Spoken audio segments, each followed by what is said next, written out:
જય જિનેન્દ્ર. લોગસ આપણે છેલ્લા 2 વખતથી એ સ્તુતિ ઉપર એક્સપ્લેનેશન ચાલી રહ્યું છે. કેટલી ઇમ્પોર્ટન્ટ છે તીર્થંકરોની સ્તુતિ. એમાં અનંતા તીર્થંકરો આવી જાય છે. એ પણ આપણે શબ્દ વર્ડ બાય વર્ડ જોયું. એકલા તીર્થંકરો નહીં, પણ જ્ઞાનમાં જે એમના જેવા જ કેવળ જ્ઞાની છે એવા કેવળી પણ આ સ્તુતિમાં આવી જાય છે. એટલે એક સાથે જેટલા બી સિદ્ધ થયા છે એ દરેક જીવોને આપણે યાદ કરી અને એમને વંદન કરીએ છીએ. 7 કડીઓ છે, આપણે એ જોયું. 7 કડીમાં પહેલા એ કેવા પોતે છે જે આખા લોકને પ્રકાશ કરે એવા ધર્મ તીર્થની સ્થાપના કરનારા એવા તીર્થંકરો, પછી એમના નામો, પછી એ નામો પછી એમને શું અચીવ કર્યું છે. એટલે કે મોહનીય કર્મ, બીજા ભારે કર્મ એ બધાને ક્ષય કરી અને એને કોન્કર કર્યા છે એવા જીન બન્યા છે. એ કસાયો કર્મો એ બધાનો નાશ કર્યો છે. રજમલ આપણે એ શબ્દ બી સમજ્યા કે નવા કર્મ આવતા અટકાવ્યા અને જૂનાનો નાશ કર્યો. અને એવા તીર્થંકરોને આપણે 6ઠ્ઠી કડીમાં કીધું કીર્તિય વંદીય મહ્યા. કીર્તન કરશું, વંદન કરશું અને એમનો મહિમા ગાશું, એમનું સન્માન કરશું. એવા લોગસ્સ ઉત્તમા સિદ્ધા, લોકમાં જે સૌથી ઉત્તમ સિદ્ધ કરવા જેવું હતું એ કર્મોનો નાશ એવા તીર્થંકરો, તમે મને 3 ચીજ આપો. આરુગ્ય, બોહિલાભમ, સમાહિવર મુત્તમ દિનતુ. આ 3 ચીજ આપણે એઝ સાધક તીર્થંકરો પાસે માંગીએ છીએ, રિક્વેસ્ટ કરીએ છીએ.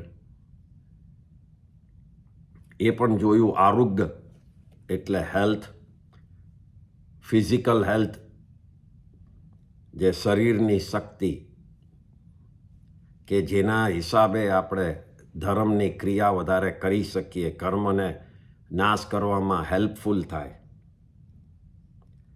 અને ભાવથી એવું સોલિડ મન મળે કે જેમાં સંસારના વિચારોમાંથી નીકળીને આત્મા ઉપર વિચાર કરી શકીએ. એકદમ સ્ટ્રોંગલી, મક્કમ રીતે એમાં આપણે સ્ટ્રોંગ રહી શકીએ એવું હેલ્થ, ફિઝિકલ અને માઇન્ડનું. એટલે એને આરોગ્ય શબ્દ કીધો.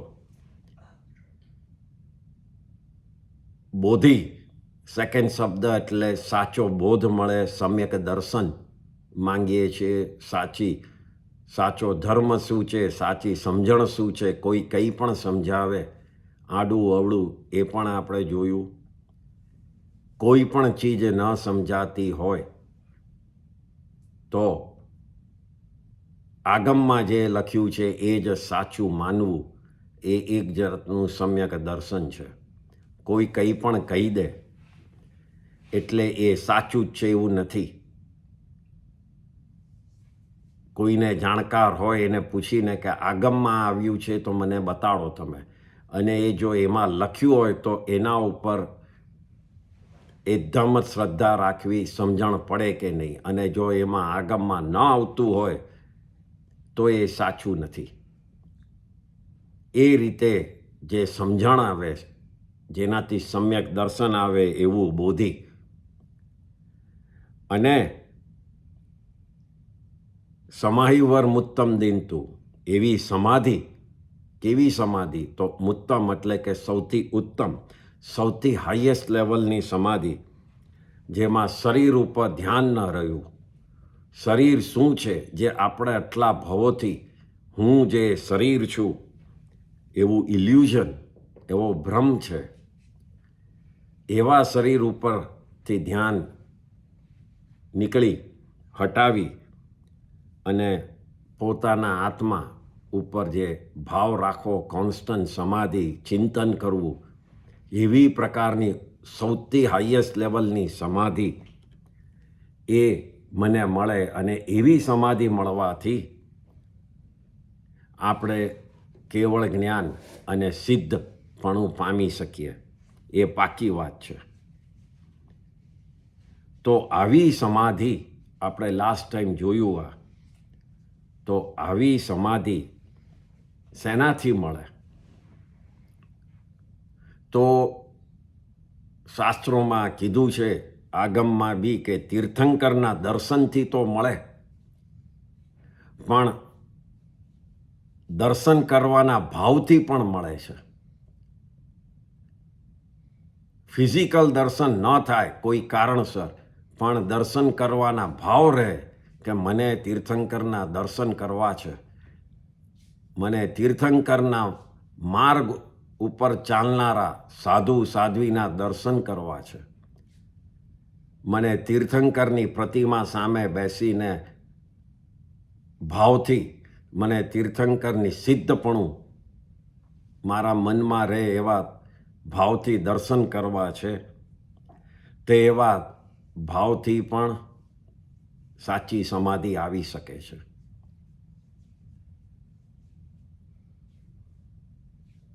અહીંયા શાસ્ત્રમાં એક બહુ ફાઇન વાત આવી છે. ભગવાન મહાવીરના સમયની વાત છે.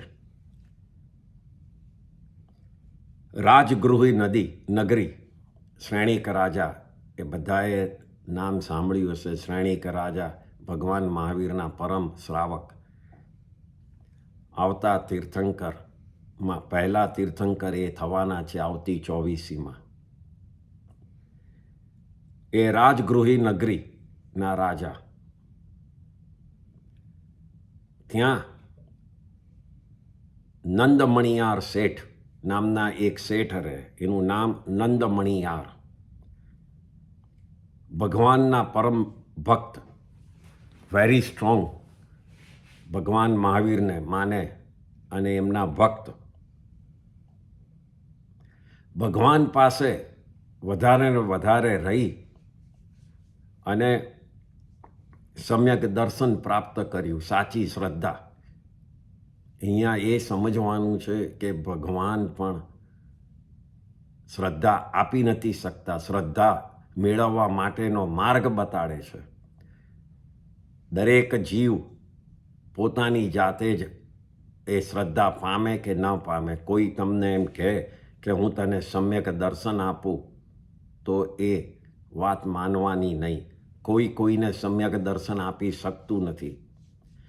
સમ્યક દર્શન સાચું રસ્તા બતાડી શકે. એ રસ્તા પર તમે કેવી સ્ટ્રોંગ બિલીવ કરો છો, એનાથી તમને ઓટોમેટિક સમ્યક દર્શન આવે કે ન આવે. તમારી શંકા એટલે ડાઉટ્સ હોય તો ન એ આવે. ડાઉટ્સ ન હોય, પરમ શ્રદ્ધા હોય, તો સમ્યક દર્શન આવ્યું હોય એ ટકી રહે. એટલે આ સમ્યક દર્શનની બાબતમાં ખાસ મનમાં રાખજો, કોઈ કોઈને આપે નહીં. તો આવું ભગવાન પાસે રહી સાચો બોધ પામી અને આ શેઠ નંદમણિયાર સમ્યક દર્શન પ્રાપ્ત કરેલું. એમને શ્રાવકના 12 વ્રતો, જે આપણે હવે નેક્સ્ટ લેક્ચરમાં ગમે ત્યારે 12 વ્રતની વાત આવશે, તો એ શ્રાવકના 12 વ્રતો લીધેલા. ખૂબ સોલિડ, પાક્કા શ્રાવક. મહિનાના 6 પોષા કરે. પોષા એટલે એક જગ્યાએ આખો દિવસ 24 કલાક રહેવું, સાધુની જેમ જ રહેવું, એ જ રીતે ઉપવાસ કરીને અને ખાલી ધર્મમાં સ્થિર રહેવું, મન એમાં જ રાખવું, એને પોસો કહેવાય. તો મહિનાના 6 પોસા કરે તો એક દિવસ પોસો કરતાં એમને તરસ લાગી પોસામાં, કારણ કે પોસો કરતાં ઘણા ચારે આહારનો ત્યાગ કરે, એટલે ખાવાનું નહીં ને પીવાનું નહીં. પણ એ વખતે પોસામાં એમને તરસ લાગી. નંદમણિયાર શેઠ પોસો કરતા એમને તરસ લાગી. વિચાર કર્યો કે કેટલાય જીવોને રોજ પીવા મળતું નહીં હોય, ક્યાં પીવા જતા હશે, કેટલા તિર્યંચો, કેટલા જનાવરો, કેટલા ગરીબ માણસોને પાણી પીવા ક્યાં ને ક્યાં જવું પડતું હશે, એવો પોસામાં એમને વિચાર આવ્યો. એમણે થયું કે મનમાં નક્કી કર્યું કે મારે એક વાવ બનાવવી છે. વાવ મીન્સ ચારે બાજુથી બાંધેલું તળાવ જેવું બનાવવું છે, લાઈક અ બિગ પોન્ડ, કે જેમાં પાણી કાયમ હોય, so everybody gets benefit out of it. ત્યાં કાયમનું પાણી મળે. પોસો પાળી અને બીજે દિવસે રાજા શ્રેણિક પાસે ગયા અને પરમિશન માંગી, જગ્યા માંગી કે મને અહીંયા ગામની નજીક જ જગ્યા આપો તો હું આ વાવ એટલે કે તળાવ બનાવું. શ્રેણિક રાજા ખૂબ ખુશ થયા અને એને જગ્યા આપી, કામ ચાલુ કર્યું. ધીમે ધીમે એમને એ વાવમાં ઇન્ટરેસ્ટ પડવા માંડ્યો. એવરી ડે તૈયાર થાય અને ગામની બહાર જાય અને આખો દિવસ ક્યાં કાઢે, વાવ બનતી હોય, બધા મજૂરો કામ કરતા હોય, એવરીબડી ખોદતું હોય. ધીમે ધીમે એને સિમેન્ટ લઈને પૂરવા માંડે ચારે બાજુ. બસ એ જ ઇન્ટરેસ્ટ, આખો દિવસ ત્યાં જ કાઢે આ શેઠ. આમાં ને આમાં એમના 12 વ્રત જે લીધેલા થોડા ઢીલા પડવા માંડ્યા, એના ઉપર ધ્યાન ન રહ્યું. પોસા પણ કરતા હતા એ બંધ થઈ ગયા, કારણ કે આખો દિવસ એ વાવમાં જ એમનો જીવ ગયેલો.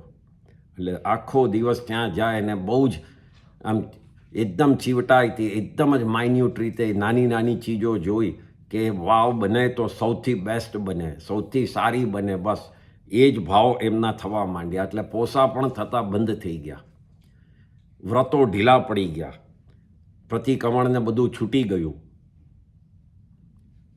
આમાં થયું શું? આમાં સમ્યક દર્શન એમનું ચાલી ગયું, જતું રહ્યું. કારણ કે હવે ભાવ, ધ્યાન વાવ ઉપર ગયું અને ધર્મની શ્રદ્ધા થોડી એના ઉપર ધ્યાન ન રહ્યું. વ્રતો ઢીલા પડ્યા એટલે સમ્યક દર્શન જતું રહ્યું. બીજું કંઈ દેખાય જ નહીં વાવ સિવાય. અને આવાને આવું વાવ તરફનું જે રાગ હતું, તળાવ તરફ જે રાગ હતું, એ રાગમાં ને રાગમાં એમનું આયુષ્ય પૂરું થયું. એટલું બધું એમનું કંઈ બદલાયો નહીં રાગ. થયું શું? તો આ રાગના હિસાબે એમને એવો આયુષ્યનું બંધ કરેલું કે આ જ વાવમાં એ દેડકા તરીકે જન્મ્યા, અ ફ્રોગ. એમનું નેક્સ્ટ ભાવમાં એ આ જ વાવમાં ફ્રોગ તરીકે એ જન્મ્યા, બોર્ન થયા. જ્યાં આપણે ખૂબ જ એકદમ ભાવ એમાં જ રાખશું તો ત્યાં જન્મ થશે પાછો, એ યાદ રાખજો. એટલે જ આપણે કહીએ છીએ કે બહુ જ ગુસ્સો કરીએ તો આપણને આગલા ભાવમાં એવું જ મળે કે કોઈ આપણા ઉપર ખૂબ જ ગુસ્સો કરતું હોય. બહુ જ પૈસાની પાછળ દોડતા હોય તો એવું બને કે આગલા ભાવમાં ગમે તેટલું દોડો હાથમાં જ ન આવે, કારણ કે એટલું બધું એના ઉપર મન હતું કે તમને પછી એ તમને હેરાન જ કરે. એટલા જ માટે આપણા ધર્મમાં મધ્યસ્થ રહેવાની વાત છે. કોઈ પણ ચીજમાં અતિ નહીં કરવું. અતિ આરંભ સમારંભ એ બધાથી એટલા ચીકણા કર્મ બંધાય કે અંતરાય કર્મો નડે. જ્યારે કંઈ આવે ત્યારે આપણે ત્યાં કોઈ ફંક્શન આવે તો એમાં બાધ આવે, કારણ કે આપણે એવી રીતે બાંધેલું, એટલું અતિ કરેલું કે છેલ્લે તમને પાછું એ અંતરાય નડ્યું અને ન મળે. આ જ રીતે એમણે એટલું અતિ કરેલું કે એમનું મનુષ્ય ભાવમાંથી એ દેડકા બનીને એ વાવમાં પોતે રહ્યા, જન્મ થયો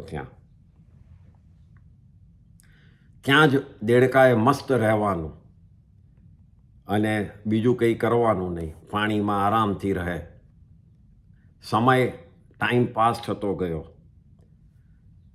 બધા ત્યાં પાણી પીવા આવે. એ બધાના મનમાં એક જ કે વાવ કેટલી ફાઇન છે. આ તો એકબીજાને કે આ તો આપણા નંદમણિયાર શેઠ હતા, એમણે આ બંધાવેલી. એક મોટા શેઠે એવી રીતે વાવ પાસે બધા પાણી પીએ, ત્યાં આવીને બેસે અને આવી વાતો કરે.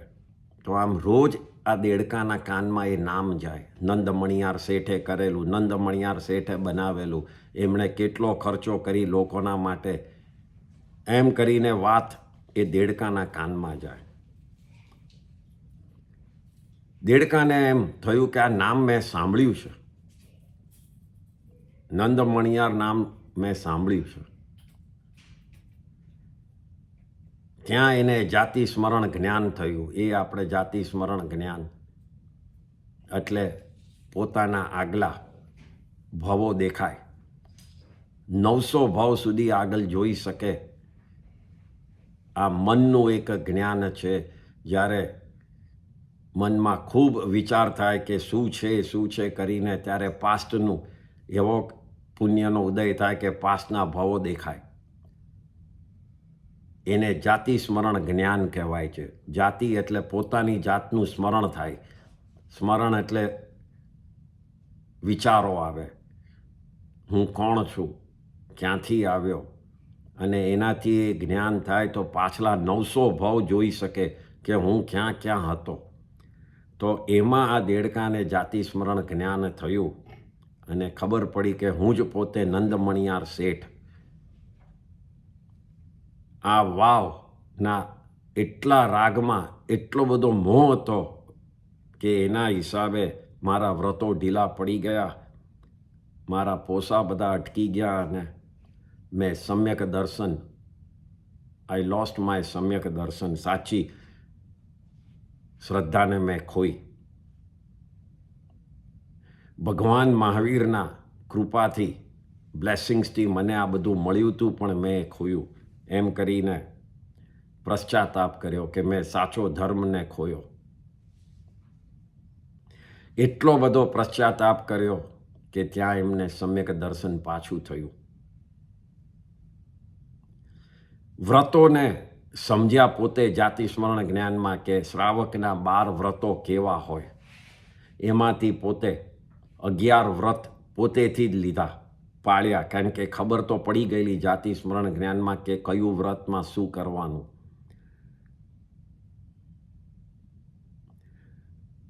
એ વ્રતો પોતેથી લીધા. એમાં ખાવાનું તો સચેત ખાવાનું છોડી દીધું અને સૂકી અને લીલ જે ફૂગ હોય, જે પાણીની બહાર પથ્થર ઉપર લાગી હોય, એ જ દેડકો ખાય. અને વાવ તળાવની બહાર જે પાણી થોડું પડ્યું હોય, સૂરજ સનથી એ ગરમ થઈ ગયું હોય, એ જ પાણી પીએ. એટલે અચેત થઈ જાય પછી જ એ પાણી પીએ. આમ એ પોતે વ્રત પાળતા, દેડકા તરીકે વ્રત પાળતા. થોડો સમય પાસ થયો અને સાંભળ્યું કે ભગવાન મહાવીર અહીંયા પધાર્યા છે. એમનું સમોસરણ દેવોએ બનાવ્યું છે અને ભગવાનની દેશના ચાલી રહી છે. તરત જ ભાવ થયા કે જેમનો મારા ઉપર ઉપકાર છે, આ દેડકાને એવા ભાવ થયા જેનો મારા ઉપર ઉપકાર છે એમના દર્શન તો કરવા જ જોઈએ. ભગવાનના દર્શનના ભાવ થયા. આપણી વાત દર્શન ઉપર જ હતી. તો આ દેડકાને વ્રતો પાળતો હતો અને ભાવ થયા મારે ભગવાનના દર્શન કરવા છે, જેનો મારા ઉપર ઉપકાર છે.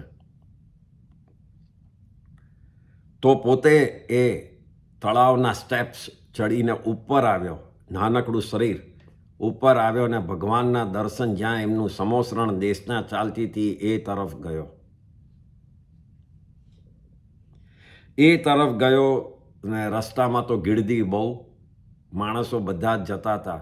ત્યાં શ્રેણીક રાજા પોતે પણ પોતાના રથ એટલે ચેરિયટમાં ઘોડાની જોડે ઘોડા બાંધેલા હોય ને એ જતા હતા.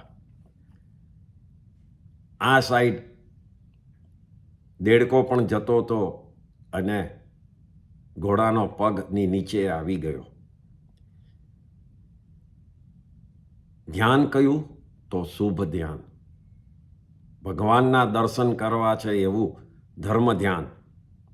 ત્યાં જ એનું આયુષ્ય પૂરું થયું. ઘોડાના પગ નીચે દબાઈ ગયો અને પહેલા દેવલોકમાં સીધા ગયા. દેડકો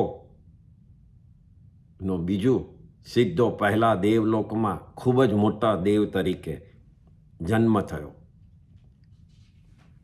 અને ત્યાં એ દેવે પોતે ઉપયોગ મૂક્યો, એટલે કે પોતે વિચાર્યું કે ક્યાંથી દેવ બન્યો છે. દેવને તો અવધિ જ્ઞાન હોય, એવું ત્રીજું એક જ્ઞાન હોય કે જેમાં એ જોઈ શકે કે ક્યાંથી આવ્યા છે. તો જોયું તો ખબર પડી કે પોતે ભગવાનના દર્શન કરવા જતા હતા અને ત્યાં ઘોડા નીચે દબાઈ ગયા. ભાવ હજી કયા રહ્યા? તો ભાવ રહ્યા કે મારા દર્શન અધૂરા રહી ગયા. પોતે દેવ બન્યા છે એવા ભાવ નથી. ભાવ હજી એ જ રહ્યા કે મારા દર્શન અધૂરા રહી ગયા છે, મારે દર્શન કરવા જ છે. તો દેવ પોતે પોતાનું આખું ફેમિલીને લઈ એકદમ જ નીચે આવ્યા ભગવાનની સામે અને પગે લાગ્યા. ત્યાં જ શ્રેણીક રાજા હતા. શ્રેણીક રાજાએ ભગવાનને પૂછ્યું, આ કોણ છે આટલા મોટા દેવ? ત્યારે આ આખી વાત ભગવાને નંદમણિયારની ચાલુ થઈ. દેડકા બન્યા અને ત્યાંથી આ મોટા દેવ બન્યા એ કરી. આ જ મોટા દેવ આવતા ભાવમાં નંદમણિયાર મનુષ્ય બની અને મોક્ષ પામવાના છે. ભગવાનના દર્શનથી તમે, ભગવાનના દર્શનના વિચારથી તમે જુઓ, મનુષ્ય દેડકો બન્યો, દેડકામાંથી દેવ બની અને ચોથા ભાવમાં તો મોક્ષ પામશે. આમ તીર્થંકરનો મહિમા ગાવો, એ લોકોના દર્શનના ભાવ રાખવા, એનાથી આપણે સમ્યક દર્શન ખોયું હોય એ પાછું મળી શકે અને મોક્ષ ખૂબ જ નજીક આવી શકે. કાયમ તીર્થંકરોના ગુણ ગાવા, એમના ગુણના વિચાર કરવા. નવકાર મંત્ર, એમાં એ લોકોના ગુણો જ આવે છે અને એ ગુણોના હિસાબે જ આપણે ફરીથી કહું તો ભગવાનની નવકાર મંત્રમાં 5 પદ છે. એ હવે તો બધા જાણતા હશે. અરિયંત ભગવાન, સિદ્ધ ભગવાન, આચાર્યજી, ઉપાધ્યાયજી અને સાધુ સાધ્વી, આ 5 પદના જુદા જુદા ગુણો બતાડ્યા છે આપણા આગમમાં. અરિયંત ભગવાનના 12 ગુણ છે, સિદ્ધ ભગવાનના 8, આચાર્યજીના 36, ઉપાધ્યાયના 25 અને સાધુ સાધ્વીના 27. તો આમ તમે એ દરેક ગુણને સરવાળો એડ કરશો, એડિશન, તો 108 થાય છે. દેટ ઇઝ વાય નવકાર મંત્રની આપણા ધર્મમાં માળા 108 મણકાની હોય છે. 12, 8, 36, 25 ને 27 દરેકના ગુણો આમાં આવે છે. એટલે નવકાર આ માળા ગણવાથી એમના ગુણોને યાદ કરીએ છીએ. ભલે ગુણો શું શું છે એ યાદ ન રહે, પણ એવી ભાવ રહે કે એમના ગુણો જ સૌથી ઉત્તમ, સૌથી હાઈએસ્ટ લેવલના છે. એવી ભાવ જોડે પણ આપણામાં એવા ગુણો આવી શકે. એટલે જ નવકાર મંત્રની માળા ગણવી ઇમ્પોર્ટન્ટ છે અને એટલે જ 108ની જ માળા થાય છે. ઇટ્સ બેઝડ ઓન ગુણ. ઇટ્સ નોટ બેઝડ ઓન કે કોણ નામથી કે કોણ હતું કે મહાવીર સ્વામીના નામથી કે બીજા તીર્થંકરોના નામથી. એ તો અલગથી માળા ગણી શકાય. ઓમ મહાવીરાય નમઃ એમ અલગ ગણી શકાય. પણ નવકાર મંત્રની માળા ગણો એમાં તો દરેક અરિયંત ભગવાન ને દરેક સિદ્ધ ભગવાન, દુનિયામાં જેટલા આચાર્યો છે બધા જ, જેટલા ઉપાધ્યાય છે અને જેટલા સાધુ સાધ્વીઓ છે બધા જ એમાં આવી જાય છે.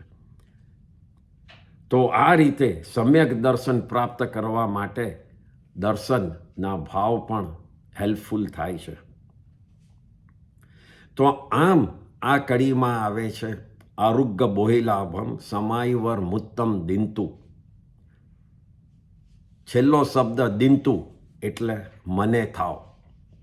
પહેલા 3 શબ્દ તો આપણે સમજ્યા, આરુગ્ય બોહિલાભમ ને સમાયવર મુત્તમ, એ 3 તો શબ્દ સમજ્યા. પણ દિંતુ એના પછીનો શબ્દ છે, એટલે કે મને થાવ.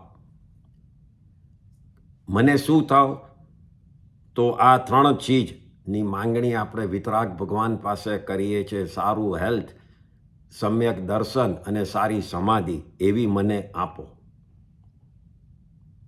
અહીંયા ખાસ ચીજ યાદ રાખવાની કે તીર્થંકરો વિતરાગી હોવાથી કોઈ પણ વ્યક્તિને કંઈ આપતા નથી. એમને કંઈ જ એકવાર વિતરાગ થઈ જાય એટલે કોઈના તરફ આ મારો ભક્ત છે ને આ મારો ભક્ત નથી, મને પગે નથી લાગતો, એમાં એમને કોઈ ફરક નથી પડતો. પણ આ ઇટ્સ અ વે ઓફ એક આપણી ભક્તિ, આપણે બિંગ અ ભક્ત, બિંગ સાધક, એક આપણે આઉટ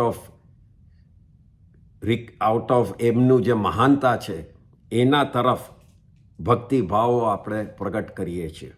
વી આર શોઈંગ કે તમે જ છો. કોઈ મોટા માણસ આવે તો આપણે કહીએ ને કે તમારાથી જ બધું થાય છે. એ એક જાતનો બોલવાનો વ્યવહાર.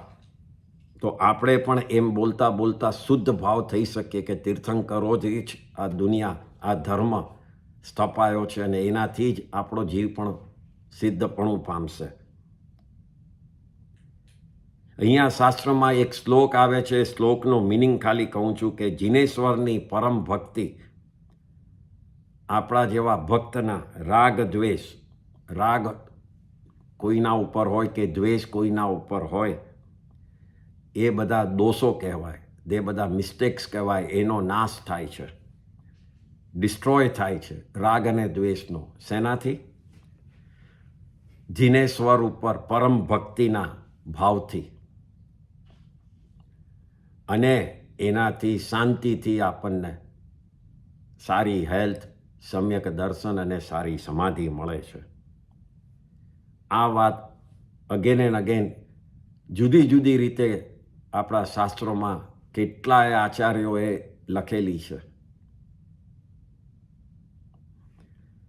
તો આ રીતે 6ઠ્ઠી કડી પૂરી થાય છે સમાયવર મુત્તમ દિંતુ કરીને. હવેની ગાથામાં તીર્થંકરોની કમ્પેરિઝન, દુનિયામાં જે સૌથી મોટી વસ્તુ છે, જે આપણા માટે મોટી છે. પહેલાં તો એક ચીજ સમજવાની, તીર્થંકરોની તુલના, comparison, there is no way આપણે લોકો કરી શકીએ.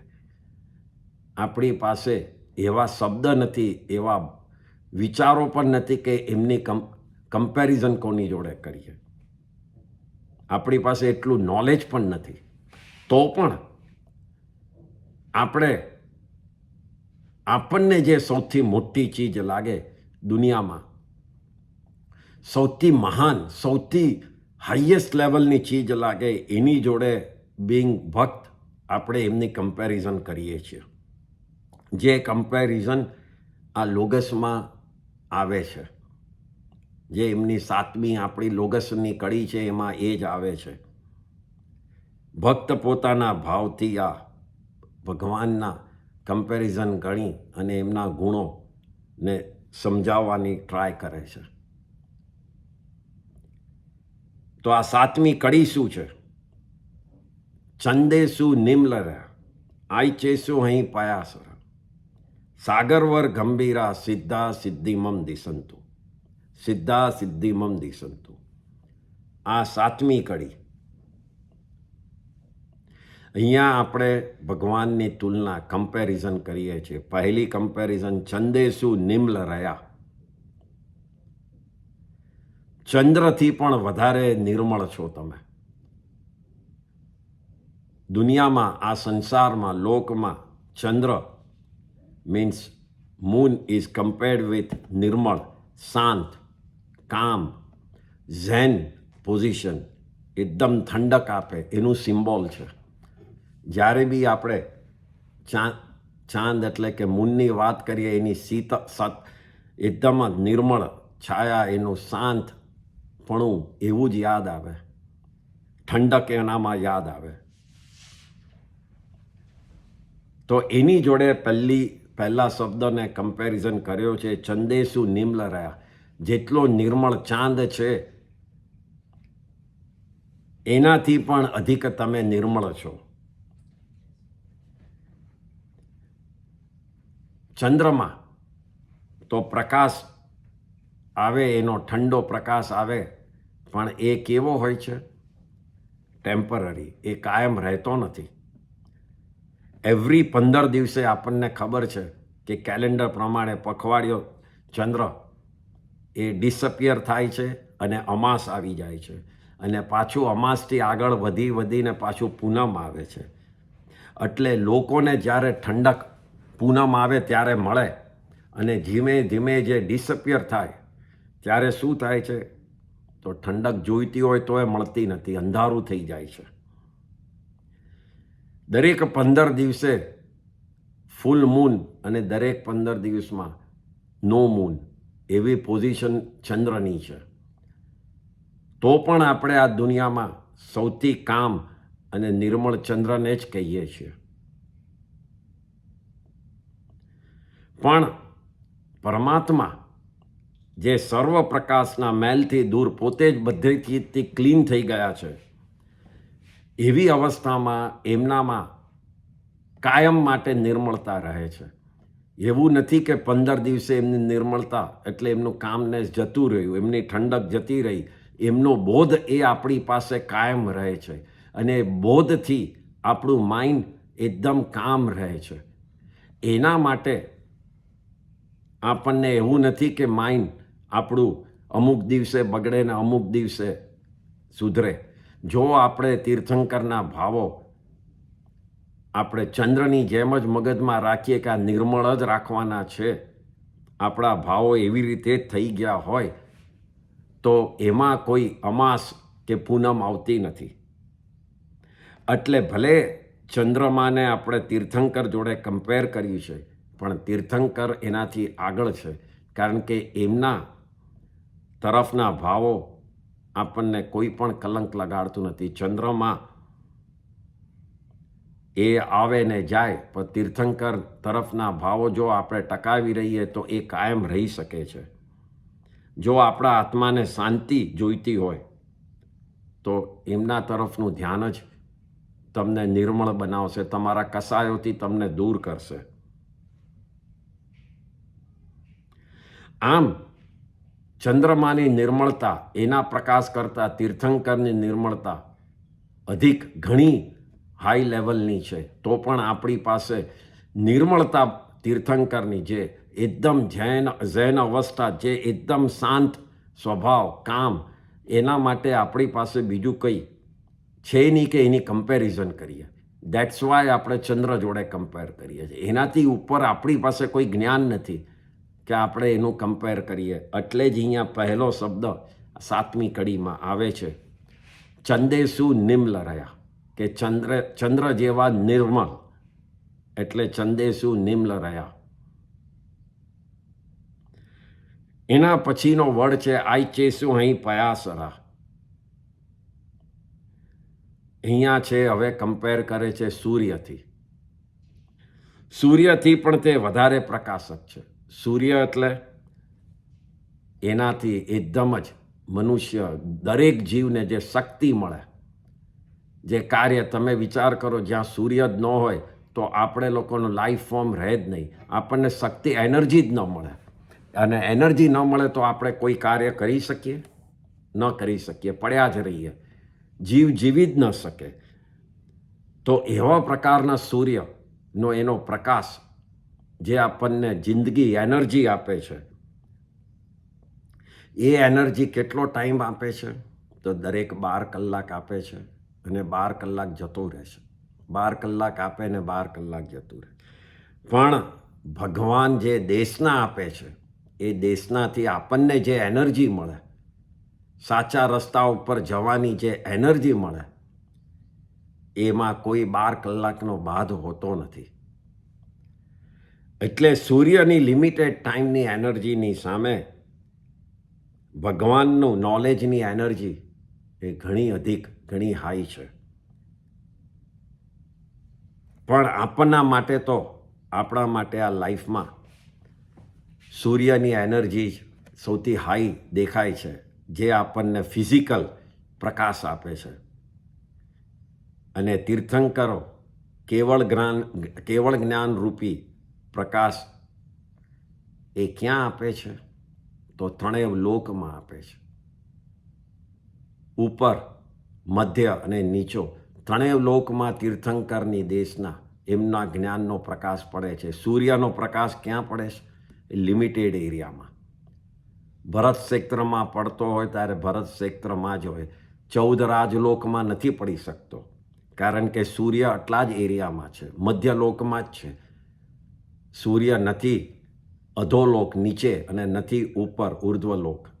સૂર્ય ખાલી મધ્યલોકમાં છે. ત્યારે તીર્થંકરનું કેવળ જ્ઞાનનું નોલેજ એ બધા જ લોકમાં, ત્રણેય 14 રાજલોકમાં, એટલે કે ઉર્ધ્વ, મધ્ય અને અધો, ત્રણેય લોકમાં છે.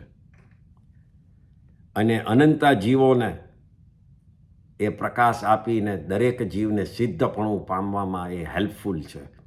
એટલે એમનો પ્રકાશ સૂર્યથી પણ વધારે અધિક છે, વધારે એનર્જીફુલ છે, અને વધારે જીવોને આગળ વધાવીને સાચું જ્ઞાન આપે છે. પણ આપણે સાધક પાસે એ પ્રકાશ, એ એનર્જીને કમ્પેર કરવા માટે સૂર્ય સિવાય બીજું કોઈ આઈટમ છે નહીં આપણને જે યાદ આવી શકે. એટલે જ અહીંયા કીધું છે, આઈ ચેસો અહીં પયાસરા. અને હવે ત્રીજી કમ્પેરિઝન કર્યું છે, સાગરવર ગંભીરા.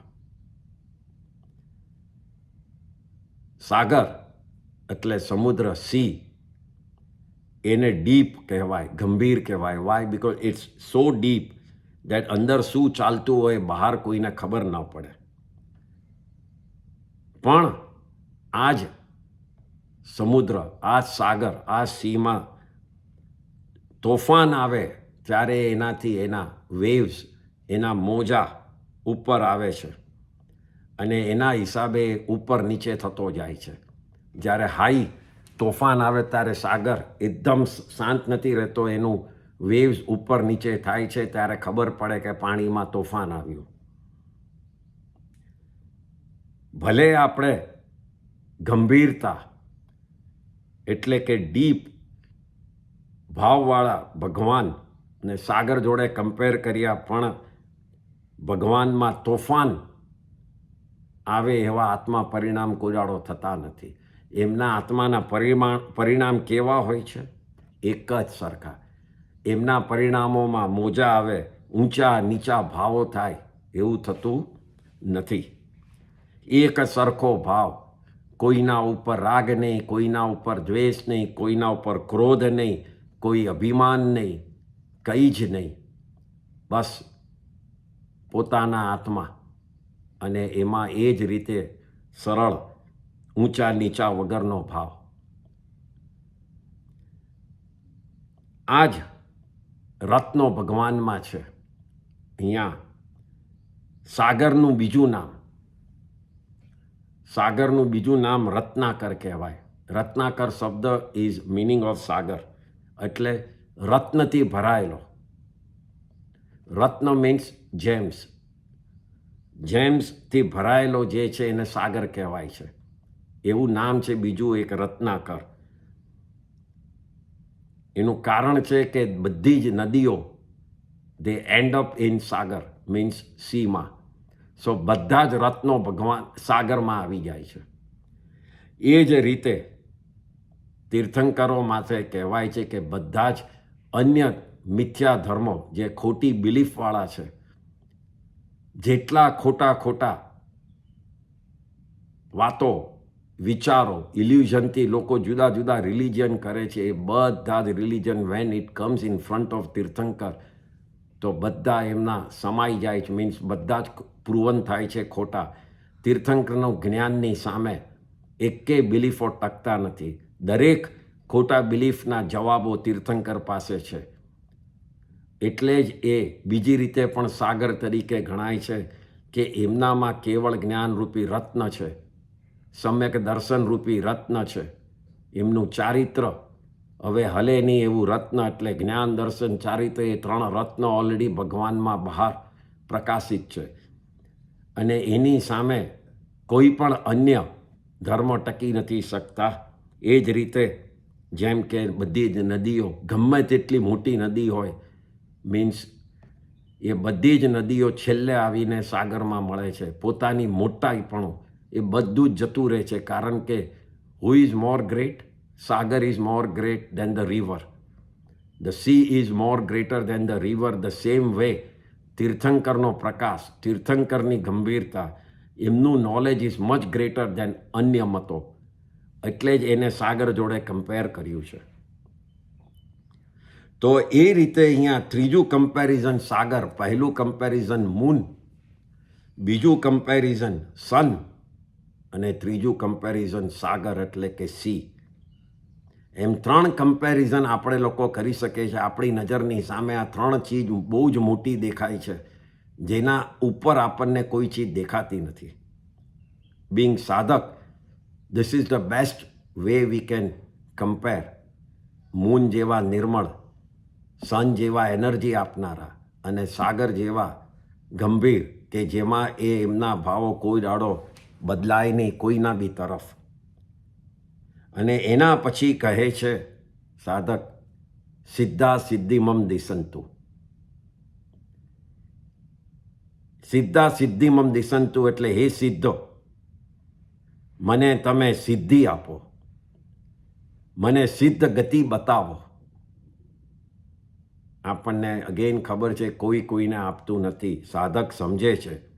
પણ તીર્થંકર ઉપરની જે સોલિડ શ્રદ્ધા, અનશેકેબલ ફેથ, પોતાની ઈગો વગરની પોઝિશન, અહમ વગરની પોઝિશન, અને ભગવાન ઉપર ભક્તિભાવ, એ જ એક સિદ્ધ ગતિ અપાવી શકશે. એટલે આપણે તીર્થંકરને સામે જઈને કે તમે મને આપો, મીન્સ કે મને હવે તમારામાં એવી ભાવ થઈ જાય, એવો ફેથ થઈ જાય કે ઓટોમેટિકલી હું જ તમે બની જાઓ.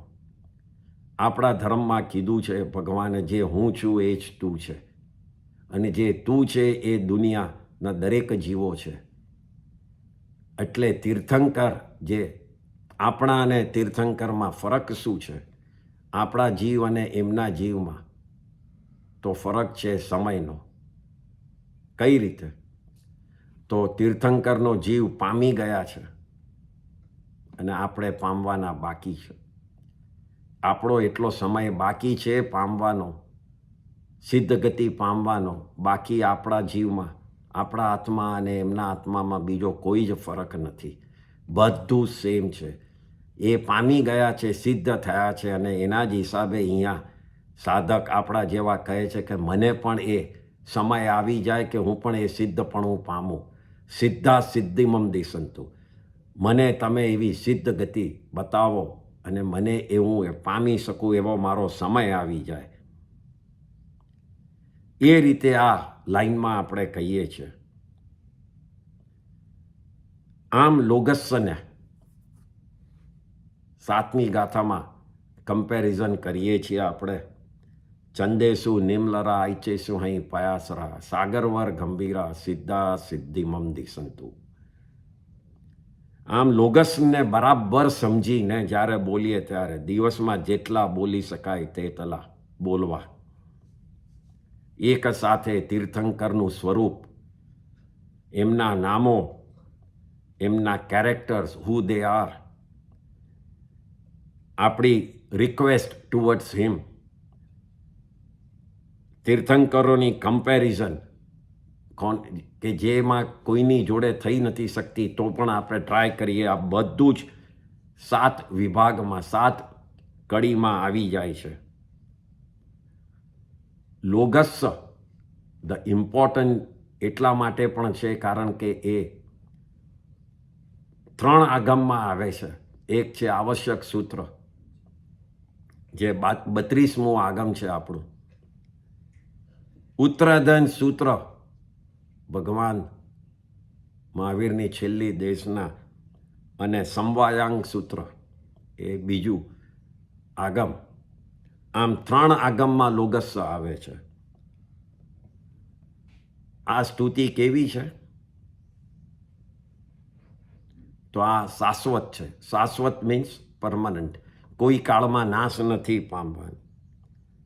દરેક વખતે એમાં જે લેટેસ્ટ ભગવાન તીર્થંકરો જે 24 થાય એના નામો આવે છે. મહાવિદ્ય ક્ષેત્ર, જે આપણી બીજી પૃથ્વી છે, ત્યાં હમણાં કેટલા તીર્થંકરો છે? તો 20 તીર્થંકરો છે. તો ત્યાં લોગસમાં કેટલા નામ આવે? 20 આવે છે. અહીંયા 24 આવે છે. આવતી 24મીમાં જ્યારે નેક્સ્ટ 24મી આવશે ત્યારે આ 24 નામને બદલે એ 24 નામો આવશે. પણ બાકીનું જે છે એ બધું જેમ છે એમ જ રહેશે. લોગસનો કૌશગ, જે ધ્યાનમાં આપણે બેસવાનું છે, કાયાનો છોડી અને ખાલી ભાવમાં અને મનમાં, એવા 4, 8, 12, 20, 40 એવી કરવાનો વ્યવહાર છે.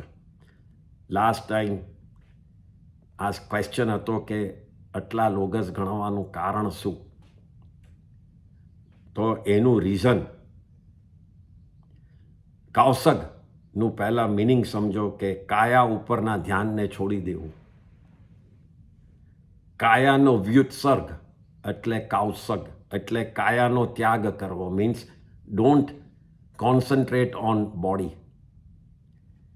આમાં કાયાથી દૂર થવાની પ્રેક્ટિસ થાય એને કૌશગ કહેવાય છે. અને આ 12 પ્રકારના જે તપ બતાડ્યા છે ભગવાને, એમાં એક તપ કૌશગ તપ કહેવાય છે. ઇટ્સ અ ઇન્ટરનલ તપ, દેટ ઇઝ આભ્યંતર તપ છે. કૌશગમાં બેસીએ ત્યારે કાયા અને વચનને તો સ્થિર રાખી શકીએ, પણ મનને સ્થિર રાખવું વધારે જરૂર છે. એ વખતે કાયા અને મન, લેટ્સ સે કે you are sitting in a કૌશગ, your body is still and you are not speaking to anybody, કોઈની જોડે બોલતા નથી, એટલે વચનને પણ તમે ચૂપ કરી કાઢ્યું સ્થાન. પણ હવે શેની જરૂર છે? તો મનને સ્થિર રાખવાની જરૂર છે.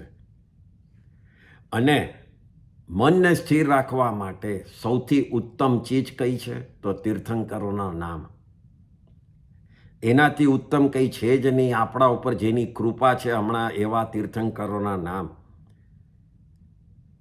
એટલે કૌશગમાં લોગસનું કૌશગ એ ઇમ્પોર્ટન્ટ ગણ્યો છે. અને કૌશગમાં વધારે સમય જાય એટલો વધારે સમય કાયાથી દૂર રહેવાય, વચનથી દૂર એટલે બીજી બધી સાંસારિક વાતોથી દૂર રહેવાય. અને મન જેટલું પણ વધારે મેડિટેશનમાં જાય, ડીપ મેડિટેશનમાં જાય, એટલું વધારે આપણે મનને વધારે ટ્રેન કરીએ કે ભાવો આપણા કંટ્રોલમાં રહે. એના માટે કૌશગને લાંબો કરી શકીએ. We can sit for more time with practice. 4, 8, 12, 20, 40 કૌશગનો વ્યવહાર છે. There is no other. બીજો કંઈ મિનિંગ નથી. તમે આ વ્યવહાર છે, તમે 21 કૌશગ બી લોગસ કરી શકો, 25 પણ કરી શકો, 13 પણ કરી શકો. એવું કંઈ વ્યવહાર નથી. ખાલી તમારે અમુક સમયે જ્યારે કૌશગ, તો 4 લોગસનો કૌશગ, પછી પાખી આવે તો 8 ઓગસ્ટનો, એટલે એ વધારે ઓસ્પિશિયસ ડે છે, તો let us sit for longer period. પછી સંવત્સરી આવે તો 20 કે 40 ઓગસ્ટનો કાવસક, કે let us sit much more, it's a most auspicious day in our whole year. So એવી રીતે આ ડિવાઈડ થયેલું છે કે જેમ જેમ ઓસ્પિશિયસ ડે વધારે હોય તો એ દિવસે હું વધારે ભગવાન તીર્થંકરને વધારે લાંબો સમય યાદ કરું.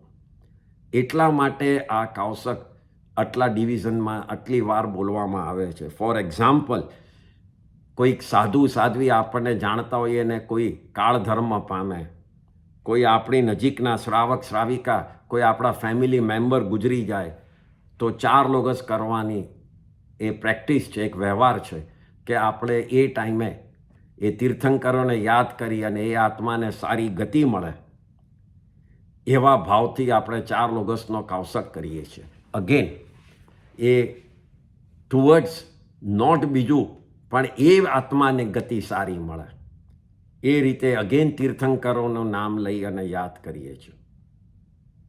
તો આ રીતે લોગસનું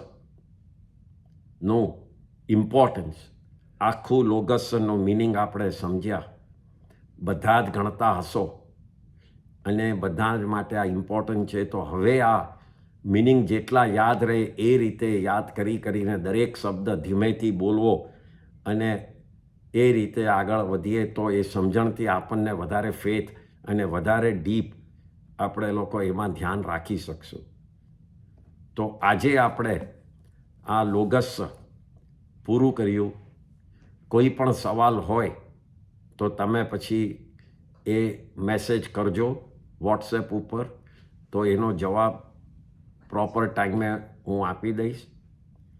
અને હવે નેક્સ્ટ ટાઈમથી આપણે બહુ સારો ટૉપિક લઈએ છીએ જે આપણને લાગતો વળગતો છે, બિંગ શ્રાવક. અત્યાર સુધી આપણે લીધો નથી કે શ્રાવકના વ્રતો શું છે, what do we do and what we should not do, અને વ્રતોથી કેટલો ફાયદો આપણને થશે. અને આખા વ્રતોનું પત્યા પછી જેને બી વ્રત લેવા હોય એના માટે બી આપણે એક અલગથી કરશું આપણે લેક્ચર કે જેમાં આપણે વ્રત પણ આપી શકશું. તો આ નેક્સ્ટ ટાઈમથી આપણે ચાલુ કરશું. તો જય જિનેન્દ્ર.